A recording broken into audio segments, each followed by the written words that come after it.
দুনিয়াবি বিষয়ে পারস্পরিক যে সমস্ত ঝগড়া গণ্ডগোল নিজেদের ভিতরে টুকটাক হয়, টুনটান হয়, এগুলোতে সবসময় স্ত্রীর সঙ্গে জেতার চেষ্টা করতে নাই। আজ আমাদের পারিবারিক জীবনে যত অশান্তি হয়, এসব অশান্তিগুলোর একটা মৌলিক সমাধান এই পয়েন্টের ভিতরে রয়েছে।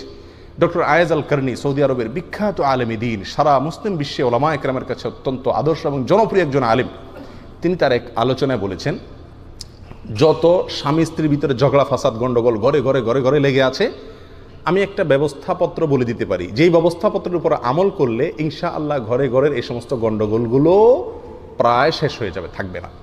তিনি বলেছেন, আমি আমার শত শত হাজার হাজার ছাত্রকে এই ব্যবস্থাপত্র বাতলে দিয়েছি, তারা এটার উপর আমল করে উপকার পেয়েছেন, আমাকে জানাইছেন ব্যক্তিগতভাবে। বলবো আপনাদেরকে সেই ব্যবস্থাপত্রটা। সেই ব্যবস্থাপত্র হলো, তিনি বলেছেন, আপনার সাথে আপনার স্ত্রীর সাথে যদি কোনো বিষয় নিয়ে ঝগড়াঝাটি শুরু হয়, গণ্ডগোল ফাসাদ শুরু হয়, আপনি একেবারে বিড়ালের মতো হয়ে যান, বাঘের মতো না হয়ে কিসের মতো হয়ে যান?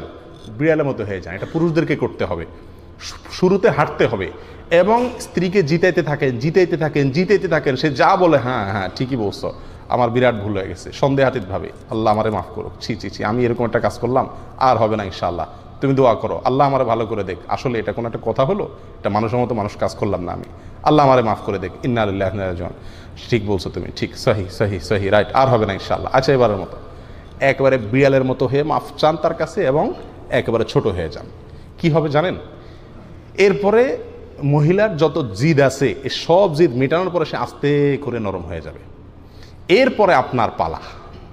এবার আপনি তাকে যদি নরমভাবে, সুন্দরভাবে, হাসি মুখে একেবারে আচ্ছা তরে সাইজ করে দেন, তুমি কি এটা ঠিক করলা, এটা কি বললা, স্বাভাবিক হওয়ার পরে, তারপরে দেখবেন ইনশাআল্লাহ খুব একটা অসুবিধা হবে না।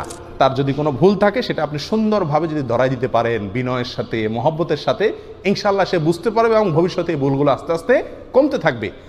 আর যদি সে চেতে গেছে কোনো বিষয় নিয়ে, আপনি সাথে সাথে চেতা শুরু করে দেন, তাহলে কি হবে? লোহায় ঘষাঘষি লাগলে আগুন ধরে যাবে, জ্বলে পড়ে সব ছাই হয়ে যাবে, সংসার শেষ হয়ে যাবে। প্রিয় বন্ধুরা, এই জন্য নবী আলাইহিস সালামের আদর্শ হলো, স্ত্রীর সঙ্গে ব্যক্তিগত যে সমস্ত ঝগড়া গণ্ডগোল ফাসাদ হয়, এগুলোতে সবসময় নিজে জেতার চিন্তা না করে স্ত্রীকে কি করতে হয়? জিতায় দিতে হয়।